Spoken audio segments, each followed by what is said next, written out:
হৰি গুণ নাম ধৰ্ম আত্মান্তিক উপলক্ষ হ'ল কৃষ্ণ। ইয়াক আশ্ৰয় কৰিবলৈ অধিকাৰ কাৰ কাৰ আছে? স্ত্ৰী বাল্য বৃদ্ধ সমস্তৰে অধিকাৰ, চণ্ডালকো কৰে নামে এখনে উদ্ধাৰ। তুমি স্ত্ৰী হলেও, শিশু হলেও, বৃদ্ধ হলেও সমস্ত জনৰে সমান অধিকাৰ। আৰু এই সমান অধিকাৰটো দেখা পোৱা যায় কেৱল শ্ৰীমন্ত শংকৰদেৱ বংশ ভক্তি পঢ়া আলিখনৰ মজিয়াত। মুখ্যমন্ত্ৰী আহিছে বুলি আছুতীয়াকৈ ভাল কোমল গাদী ডাউনলোড ব্যৱহাৰ সকলোৱে আশা নকৰে।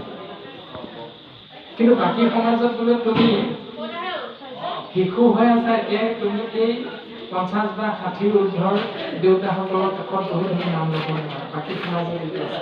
কিন্তু শ্ৰীমন্ত শংকৰদেৱ সংঘৰ এখন মজিয়া য'ত সমস্তজনে একেলগে একেটা শাৰীতে বহি মিচিঙৰ পৰমানন্দ, কৈৱৰ্তৰ পূৰ্ণানন্দ, গাৰোৰ গোবিন্দ, নগাৰ নৰোত্তম, মুছলমানৰ চান্দাখাই আদি বিভিন্ন জাতি উপজাতি একঠাই কৰি কৃপালু গুৰুজন বস্তুৱে বৈকুণ্ঠৰ পৰম তত্ত্ব বস্তু শৰণ মাৰ্গেৰে ঈশ্বৰৰ চৰণ চিন্তা কৰাৰ যি সুন্দৰ পথ কেৱল শ্ৰীমন্ত শংকৰদেৱ সংঘৰ এয়া গুৰুজনাৰ আদৰ্শ।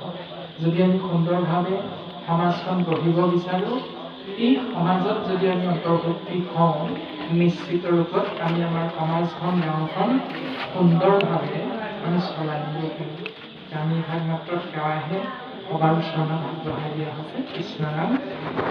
তাৰপিছত উপগুৰুৱে প্ৰকাশ কৰিছে যে সেই ৰাজন, তোমাৰ প্ৰশ্নৰ উত্তৰ আমি দিবলৈ আগবাঢ়িছোঁ, সাৱধান হোৱা এটা কাহিনীৰ মাধ্যমেৰে।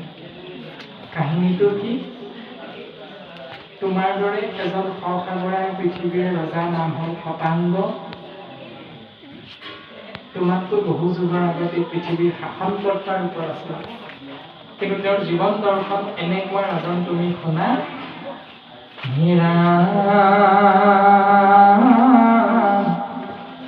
অল্পকালে সাধে সিদ্ধি কৃষ্ণৰ ভকতি, দুই দণ্ডে পাইলা গতি শতাংগ নৃপতি।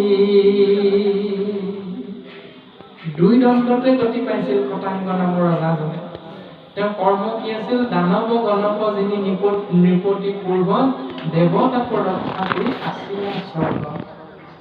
দেৱতা দুষ্ট দৈত্য অসুৰৰ অত্যাচাৰৰ পৰা ৰক্ষা কৰিবৰ বাবে দেৱতাৰ আমন্ত্ৰণ ক্ৰমে বহু যুগ স্বৰ্গত গৈ তেওঁ বাস কৰি আছিল, জীৱন কটাইছিল। কিন্তু তেওঁ এই পৃথিৱীৰে ৰজা আছিল। আৰু এই ৰজা শতাংগৰ সেৱাত সন্তুষ্ট হৈ দেৱতাসকলে এদিন ক'লে, দেৱ সবে বোলে বৰ লোৱা মহি পাল, ৰাজা বোলে কলো আগে জীবু কত কাল। দেৱতাসকলে কৈছে, সেই ৰাজন শতাংগ, মহি মহি মানে মাটি বা পৃথিৱী, পাল মানে জনক মানে পালন কৰ্তা অধিপতি। পৃথিৱীৰ